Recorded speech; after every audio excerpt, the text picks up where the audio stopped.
What's going on, everybody? C4 here, and welcome to today's first of two videos where we're going to be taking a look at my 2019 offensive line rankings at the midway point of the college football season. Now, because this is not a entertaining video for most, I mean, it is very useful because, let's be honest, 85% of the teams in the National Football League that you're probably a fan of need an offensive lineman when it comes to this upcoming draft. No one else really wants to do the legwork to kind of rank these O-linemen, so I'm going to do my best to try to give you guys some names to keep an eye on. But because it has to get done, we will have tonight a brand new Toronto Huskies episode, so make sure you stay tuned for that.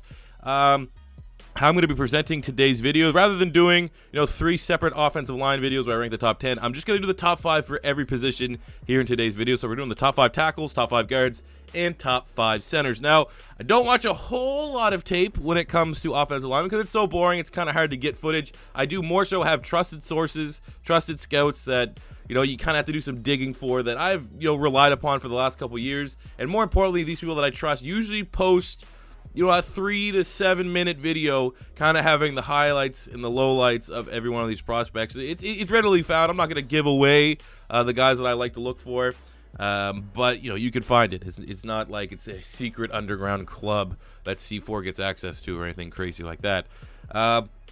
So before we jump in, we're going to actually start with the centers. We'll start with the centers, work our way up to the tackles, because tackles, let's be honest, probably are the more popular offensive line picks in the draft. So starting with the centers, I have 2 honorable mentions. First up, we have Michael Jordan from Ohio State, just a versatile offensive lineman. He can play guard, can play tackle, has good length, but has played center this year. So I think that's probably his best spot at getting drafted. And we have Lamont Gaillard from Georgia, who's graded out very well from Pro Football Focus. And, obviously it's Georgia. He's good at run blocker, really good run blocker. So jumping into the top 5, at number 5, we have Garrett Bradbury, 6'3", 290 pounds from NC State. We have him here because his tape looks pretty good, has given up the least amount of pressures from a center, has the highest Pro Football Focus grade for a center with an 86 overall. And again, at the 290, when you get the sub 300-pound players, you always need to be kind of skeptical about, is their level of athleticism going to translate to the National Football League, where their size and length is going to be a disadvantage. And I think with Bradbury, we're going to have to wait and see. He's one of those guys that probably will most affect his draft stock at the combine, and until then, we pretty much going to go off his Pro Football Focus grade and the fact that he's good in run and pass pro. One of the highest graded when it comes to run protection, and obviously keeping Ryan Finley upright there for NC State. He's done a good job at that. Going to number 4, it is going to be Jake Hansen, 6'5", 310-pound center from Oregon. Got good range, again, just more consistent body of work, maybe bigger level of competition, say, in comparison to Garrett Bradbury, obviously playing in the, I guess that's open to each. You want to compare NC State, you want to compare Oregon and the Pac-12. You're probably going to get some biases that come in there, but Hansen has been consistent over the last couple years, where someone like Bradbury kind of just has blown up this season. So I think Jake Hansen, again, much like Bradbury, probably going to be your mid-round picks, maybe late day 2. I'm going to guess some point in day 3. Going to number 3 is going to be Eric McCoy, 6'4", 315 pounds, out of Texas A&M. Now, for me, when I look at offensive linemen, for the most part, I like to look at consistency. I don't like seeing guys that just blown up one year. I'm going to be completely honest with you. I've been burned with it before. Steroids. I found with offensive linemen, if you want to see one guy that hasn't done anything, like, oh my God, his senior year or his junior year, he just dominated. Steroids. I'm always gonna be skeptical that they're on the juice. So I like looking for bodies of work. That's what we saw with Jake Hansen, and that's why we're throwing up with Eric McCoy. He's been one of the more better centers here, especially in the SEC over the last couple of years. And you're constantly going up against guys that are going to be draftable talents in the National Football League, and you get the better of them more often than not, you are going to get a lot of attention. I think Eric McCoy is my number 3 center. Again, probably early day 3, somewhere in that range. Going to center number 2, speaking of the SEC, we have Elton Jenkins, 6'4", 315 pounds, out of Mississippi State, regarded as one of the top centers in this year's draft class. I have seen a couple mock drafts put him in the first round, which I think is a little too rich for my blood. I think he's going to be more so a second or third round pick, but very much like Eric McCoy, he has been really solid over the past couple seasons against SEC level competition. And those trenches. There's not a more dangerous, violent trench battle than what you see in the SEC. And the fact that Jenkins has been dominant for, I think, 2.5 years now, I'm going to have to probably say he can go in the second or third round. I think he is very much a day 2 pick, but I don't agree with some of the mock drafts that have him going in the first round. And then going with the number 1 center, it is going to be the redshirt sophomore, so he would be leaving early. He would have the age on his side. Tyler Biadasz, 6'3", 315 pounds from Wisconsin. He currently has an 81.9 Pro Football Focus score, and he has got to be one of the better center prospects. I mean, the last really, really good center prospect, I can't even remember the last time there was a center, like Ryan Kelly, maybe when he was coming out of Alabama, the first rounder that went to the Colts, unless I'm just blanking on one. Biadasz is probably the best one. He's in that, I would like to think, Quentin Nelson mold, but for his own position, where Quentin Nelson, it was far and away, even with Will Hernandez last year, Quentin Nelson was the number one center. I think if Biadasz does come out this year, he's a redshirt sophomore, so there is some chance he could return to Wisconsin. And let's be honest, Wisconsin, they just churn out offensive linemen. They're offensive lineman he is far and away the best center. I do think that if he does declare, he will be a first-round pick. And again, with the age on his side, you got all of that upside when it comes to drafting a guy that's 21 versus a guy that's 23. It's a big difference. That's an extra year of development, especially at the offensive line position, where you have that ability to add that much more muscle mass when you transition from the college game to the pro game. And because of that, I think Tyler Biadasz, if he does declare, will be a first-round grade center. And there's plenty of teams out there that need a new center. All right, moving to the offensive guard spot. I have 3 honorable mentions. We're going to start with Shane Lemieux from Oregon. He's looked really good this season, has definitely stepped up. I think he was most improved. He won the award last year for Oregon Ducks. We have Connor McGovern from Penn State. Last year was pretty good, blocking for Saquon Barkley. This year, pretty much the same for Ricky Slade and Miles Sanders. And then we got to look at Tyrone Prescott from NC State, who is the Pro Football Focus darling, 89.0. Again, one-year wonders. It's tough for a one-year wonder, at least right now at the halfway point of the college football season, to make my list. I want to see that consistency throughout the year. And also, steroids. So, moving to the top 5 offensive guards. At number 5, we have Ross Pierschbacher, 6'4", 305-pound player from Alabama. Again, it's consistency. It's going against SEC-level competition. It's the fact that Alabama, pretty much just dominates the line of scrimmage more often than not. That's why everything else works. That's why Tua is able to do what he can do. That's why the running backs seemingly can go off. And they have 4 or 5 of them that could go off on any given week. It all happens with the big hog mollies up front, and Pierschbacher has been very, very consistent over the last couple of years for Alabama. And I think because of that, he should probably be, I think an early day 3 pick. That's probably where I have him right now. Going to number 4 for the offensive guy, we have Bo Benchuel, 6'6", 315 from Wisconsin. Currently holding an 83 Pro Football Focus grade. Had a really good year, but let's be honest, everyone on Wisconsin has had a good year. And I actually kind of wonder, I'm a big fan of Jonathan Taylor. But when you constantly have everyone on your offensive line is going to be like a draftable pick, maybe that comes come draft time when it's time to talk about where he's going to go next year. Maybe they'll come in weighing into where we really think he's going to good or how good he actually is, because his offensive line is a bunch of freaks, a bunch of animals. But Benchuel at 6'6", 315 has that length that he offers some versatility on the offensive line. I think very similar to Braden Smith, where he is a guard. I think you probably could look at potentially flexing him out to the tackle spot because he has the length. But again, another Wisconsin offensive lineman, more often than not, they are relatively safe prospects. I think Benchuel should go maybe late day 2. I'm going to guess very much like Pierschbacher, day 3. Going to number 3 is going to be Halt Frohold, 6'5", 315. From Arkansas. Last year, he was the Pro Football Focus darling, had the highest run grade in the country. If you need a big hog molly, you need a big-time mauler, get this Dane. I think he's Danish. He's from Denmark. Get this man. I think, again, probably day 3, maybe be able to creep up into day 2.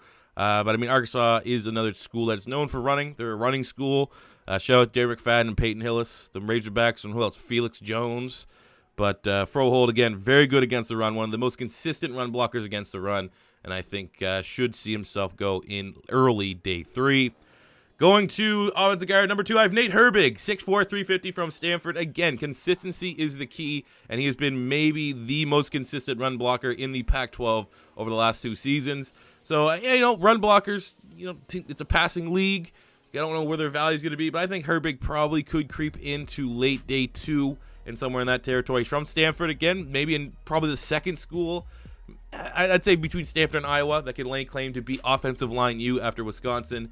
And again, it is kind of copping out when you just say, oh, he went to this school, he must be good. But let's be honest, more often than not, Stanford offensive linemen get drafted, Wisconsin and Iowa get drafted, and you could guess that they've been coached up right. They're not going to be these one-hit wonders. They go to these schools because they're as good as they're supposed to be, as good as they're built at their positions. And I think Herbig has shown that consistency over the last 2 years in the Pac-12 to be considered my number 2 guard at this point. And going to number 1, We have Michael Dieter, 6'6", 330 from Wisconsin. Surprise, surprise. Again, with that length, gives you some versatility, can play tackle, but more so, I think he will be suited to the guard spot. There's a chance, I've seen some mock drafts have him go in the first round. I actually think in my very, very first, way too early mock draft, I had him going to the Philadelphia Eagles. But I think ultimately he is a guy that should challenge to be a first-round pick, depending on how teams value that length. If teams really overvalue that length versus, say, some of these 6'3", 6'4" guys, get a guy that's 6'6" with long arms that has that versatility that when a lot of rookies, I don't think any of these guards that we're talking right now can be day one starters out the box like a Quentin Nelson or a Will Hernandez. If you get a guy that you have to dress on game day, if they have that length, that versatility, they can play tackle and they can play guard, they're going to get overdrafted than other players that are just pigeonholed in the interior of that offensive line. So that is where the extra value is going to be for Michael Dieter. But I do think that he'll probably be a second-round pick. Late second is probably best. So moving to the tackles, the most valuable offensive lineman you debatably could say. I have 3 honorable mentions ripping off right now. We have Max Sharping, we have Yodny Kinjust, and Andre Dillard. So we got, we're covering all the conferences. Max Sharping from Northern Illinois, Yodny Kinjust from Western Virginia, and Andre Dillard from Washington State. These guys here definitely could end up cracking my top 5 when we get to the end of the college football season, but right now, just honorable mentions. At number 5, however, we're going with Calvin Throckmorton, 6'6", 290 from Oregon, currently has an 81.9 Pro Football Focus grade, kind of came out of nowhere, a little bit. His elite play has kind of came out of nowhere. He's been solid. He's been like in the Pro Football Focus grades. I'm pretty sure he's been like in the 70s. Last year, he's played a little bit of guard, played a little bit of tackle. I think he's more so suited to be a right tackle in the National Football League. At 290, athletic, we're going to have to wait and see. Anytime I see anyone that's sub 300 pounds, they better be impressive at the combine. That's where you want to see him to run. You want to see his agility. You want to see his ability to get downfield. Is he going to be a lead blocker? Is he going to be a guy that can get in front of the running back and kind of pave a way for him? So we're going to have to wait and see. Again, there's still a lot more college football to be played, a lot more time to adjust these rankings. But for right now, based upon how well he's played for Oregon, how well he's blocked for Justin Herbert, I have Throckmorton here at number 5. Going to number 4, it's going to be David Edwards, 6'7", 315 from, guess it, Wisconsin. My God, this Wisconsin offensive line is very, very good. I think David Edwards, where we start to get into guys that can go in the first round, there could very well be 4 first-round tackles taken this year. I think with David Edwards, it's the elite length. That's one of the biggest things that kind of comes off here. He's really good in run protection. He's good against the pass. And, he's just consistent. He's consistent, and there is some upside there. So, and ultimately, how much more can I tell you? He's damn good. He's from Wisconsin. I think he has a legit shot at going the first round. More so run blocker than he is pass pro, but no real glaring weaknesses so far with David Edwards. Going to number 3, it's going to be Dalton Risner, 6'4", 300 pounds from K-State, currently with an 84.4 Pro Football Focus grade. This guy can pretty much play everywhere on the offensive line, but more so he's either a tackle and or a center. Again, added versatility. The fact that he's been able to play center and tackle at a very high level for K-State. He is a Pro Football Focus darling. Depends if he doesn't shoot himself in the foot at the combine by putting up a low bench press. Again, at 6'4", he's not going to have the super long arms that some guys can get that cop-out when they have low bench press numbers.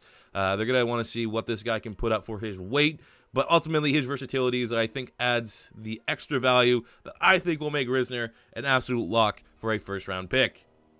Go to number 2 at the offensive tackle spot is going to be Greg Little, 6'6", 325 from Ole Miss. This is another guy that's been pretty much dominant since he came out of high school. This is, sadly enough, this year has been probably his least dominant year for Ole Miss. There's been lots of turnovers there at Ole Miss. They have a very explosive offense, but it's still not the Ole Miss since the mass exodus where they lost a lot of talent. But ultimately, he is one of the better pass protection tackles in this year's draft class. I think he's going to really have a nice combine. He's very athletic for being that big. So I'm interested to see, man, how it shapes up. I had Greg Little as my number 1 tackle for quite some time. He got bumped out just because the number 1 guy's been a little bit more consistent.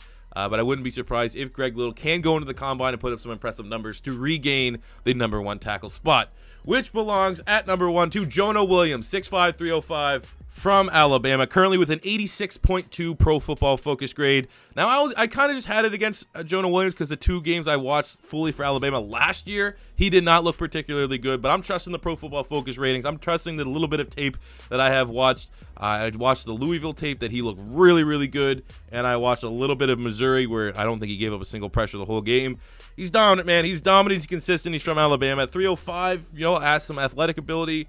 and I think that is going to be a two-horse race between him and Greg Little for the top tackle, with a chance of maybe Risner being able to creep in there. But I think all three of those guys in particular should be locks for the first round, and Jonah Williams is a guy that I have seen in some mock drafts go as early as top 5, which I think is a little too rich for my blood, but I do think he will be the first tackle taken within the first 10 picks. So there you go, guys. We got through it. Those are my top offensive line rankings for 2019. If there's any player that I missed, let me know in the comment section below. Other than that, if you were able to learn a couple new names, a couple guys that you need to put in and key into for your upcoming draft for your favorite teams, maybe smash the like button for the work that I kind of, a little bit of research that I did, building up my extensive, vast, and incredible library of player knowledge for the upcoming draft.